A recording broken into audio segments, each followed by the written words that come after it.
किरात राई आएका सामूहिक चुला घरमा हाम्रो नेपाल राष्ट्रिय महिला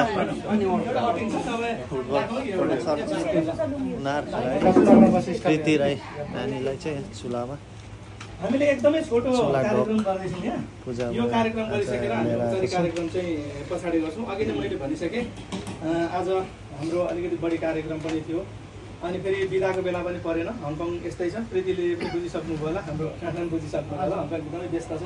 त्यो व्यस्त बावजुदमा पनि यति पहिलोचोटि नै हङकङमा चाहिँ प्रीतिको कति चाम रहेछ भन्ने कुरा चाहिँ यो मार्क्सले पनि देखाउँछ। यति प्रायः हुँदैन यहाँ होइन, धेरै ठुलो अरू पनि आउनु भएको छ र संसारभरिका किरात राईहरू जसले किरात राईको मौलिक धर्म संस्कार संस्कृति चुलामा आधारित 3 चुलामा आधारित मौलिक संस्कार संस्कृति मान्छ, उहाँहरूलाई चाहिँ चुलामा ल्याएर दर्शन गराउने अथवा उहाँहरूको इच्छाले हामीलाई भन्नुभयो भने किरात राई आएकाले त्यो संयोजनमा यहाँ ल्याएर चुला दर्शन गराउने र हाम्रो कुराहरू सुनाउने, हामीले कसरी यो चुला बनायौँ, के भयो, हङकङको संस्कार कस्तो छ, त्यो कुराहरू हामीले जानकारी गराउने र यहाँहरूबाट पनि हामीले केही सुधार गर्नुपर्छ कि अथवा यहाँहरूले कस्तो महसुस गर्नुभयो त्यो कुराहरू आदान प्रदान गर्ने र एउटा सम्मान गर्ने कार्यक्रम रहेको छ। मैले अघि नै त्यहाँ भनिसकेँ, हाम्रो काकाको आज संरक्षक हुनुहुन्छ, पूर्वाध्यक्ष पनि हुनुहुन्छ, उहाँको नेतृत्वमा आज हुँदैछ र हाम्रो बसन्त कुमारी नाना सल्लाहकार हुनुहुन्छ, प्रमुख सल्लाहकार हाम्रो माया नाना हुनुहुन्छ। ढिला नगरिकन स्वागत मन्तव्य र आफ्नो केही भनाइ पनि राखिदिनु, आशीर्वाद पनि दिँदै मन्तव्य राखिदिनको लागि हाम्रो आदरणीय सल्लाहकार नाना बसन्त कुमारीलाई म अनुरोध गरेँ।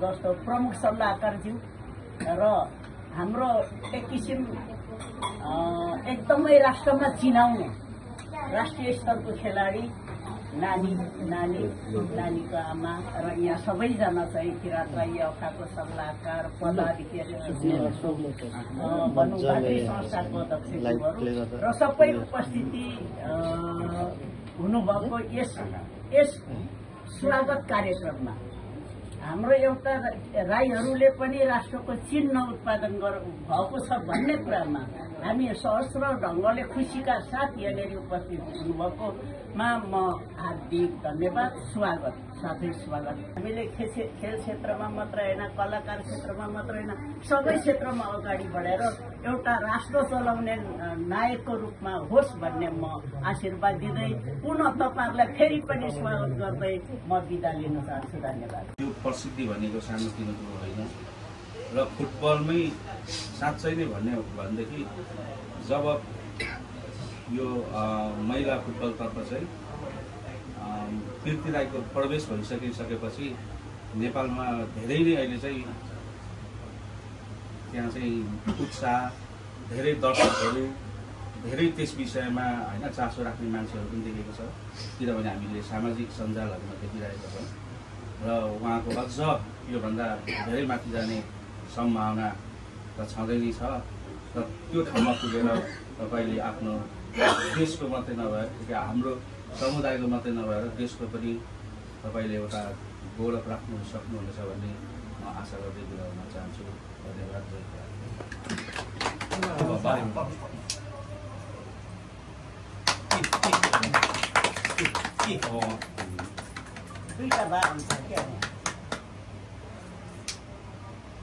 ठिक्क अगाडि बढिराख्नु, यहीँनिर राख्दा पनि हुन्छ, अडिन्छ चुला छ, अझै राम्रो हुन्छ। अगाडि हुनुभयो, त्यसलाई पनि ठ्याक्क त्यहाँ राख्नु, यो दुईवटालाई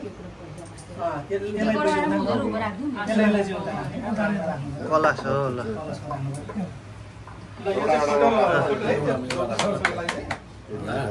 अलिकति फोटो चाहिँ सबैले फोटो लिदिनु होला है।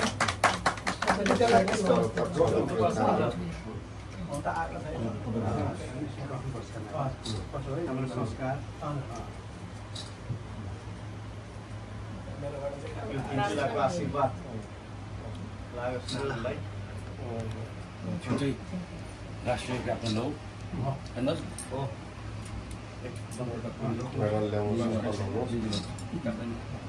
अलिक यसमा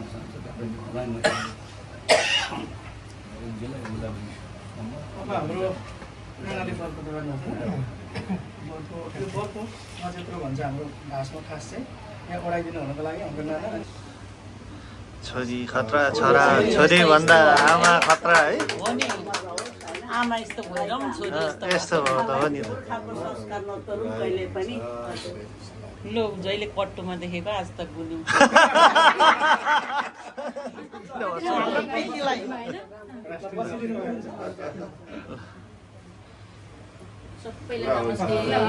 सेवा सेवा ल बसिदिनु भयो हुन्छ।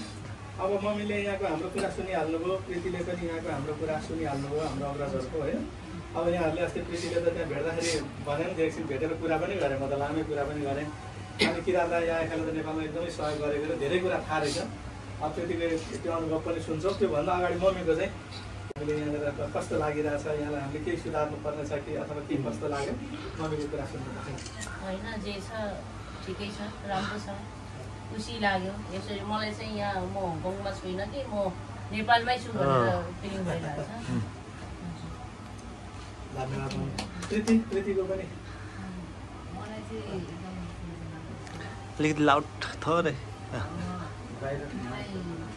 दिवान हुँदा पनि एकदमै छ अब यहाँ लेखा समाजमा एकदमै धेरै कार्यक्रमहरूमा गएर हुने समयमा बनाउनु गरेर अनि यहाँ मैले 3 चुलाको बारेमा चाहिँ सुनेको थिएँ। म 3 चुलामा चाहिँ पहिलोपल्ट हो र मैले चाहिँ एकदम यहाँ आउने चाहिँ एकदम मेरो मनदेखि नै इच्छा थियो र जब मैले उहाँलाई भेटेँ मैले चाहिँ कुराहरू यहाँ जान्ने एकदम कुरा भयो र यहाँ आज यहाँ यसरी हाम्रो संस्कार संस्कृतिलाई होइन हामीले बिर्सिनु हुँदैन र हामीलाई तपाईँहरूले जे सिकाउनु भयो संस्कार संस्कृतिहरूको बारेमा जे सिकाउनु भयो हामीले पनि अब यसरी सिक्नु पाउँदा मलाई एकदम खुसी लागेको छ। यो भनेको हाम्रो पुर्खा पुर्खौदेखि आएर अब हामीदेखि लिएर अब हामीले पनि हामीभन्दा सानोहरूलाई यही सिकाउने हो र यसरी यहाँ सब तपाईँहरूले हामीलाई यसरी ल्याइदिनु भयो। यसरी यो हाम्रो किराँतहरूको यसरी हजुर चुलामा एकदम मलाई खुसी लागेको छ र मलाई एकदम सबैजनाको यो आशीर्वाद पाएर चाहिँ म अझ धेरै राम्रो गर्छु भने मलाई एकदम खुसी लागेको छ र म एकदम सबैजनाको आशीर्वादले नै अहिलेसम्म यहाँ पनि छु र आज 3 चुला नहुँदा चाहिँ मलाई एकदमै गर्व पनि महसुस भइरहेको छ र आफ्नो किराँती हुनु पाएकोमा एकदमै मलाई चाहिँ खुसी र गर्व छ मलाई।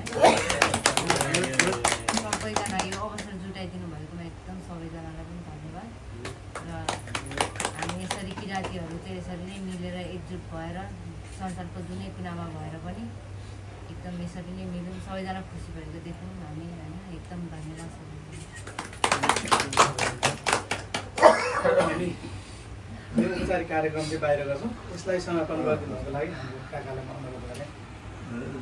यहाँ सम्पूर्ण अघि नै मैले भनिसकेँ सम्बोधन सानो कुरा जोडे हामीले चाहेको थियौँ यो आउने हाम्रो ग्यालेम्बर नाइटमा उहाँलाई मेरो त सल्लाह भइसकेको छ पृथ्वीलाई चाहिँ हामीले होइन पहल गरेर सकिन्छ भने होइन यति भन्दै म यहाँको आज हाम्रो चुलाभित्रको अनौपचारिक कार्यक्रम समाप्त भएको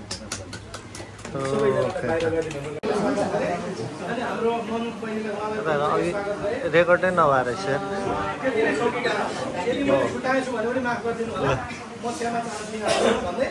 अब हाम्रो खासै कार्यक्रम पनि छैन। हाम्रो मनको भइसक्यो। अब हाम्रो लाइसी दिने मात्र कार्यक्रम, त्यो इम्पोर्टेन्ट कार्यक्रम चाहिँ त्यो छ। सुरु कताबाट गर्ने नानाबाट गरौँ कि नानाबाट लाइसी दिने कार्यक्रम छ। यो रातो खाम चाहिँ सब भन एकदमै राम्रो चिज हो यो। अब नानाबाट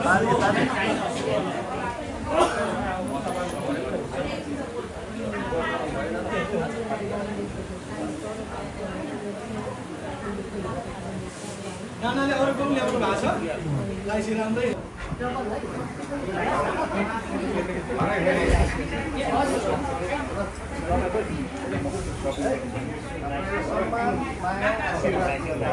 म पनि व्यक्तिगत रूपमा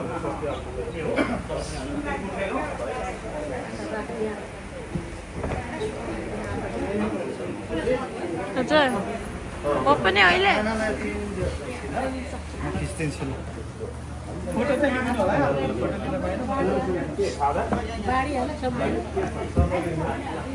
ल नानालाई तर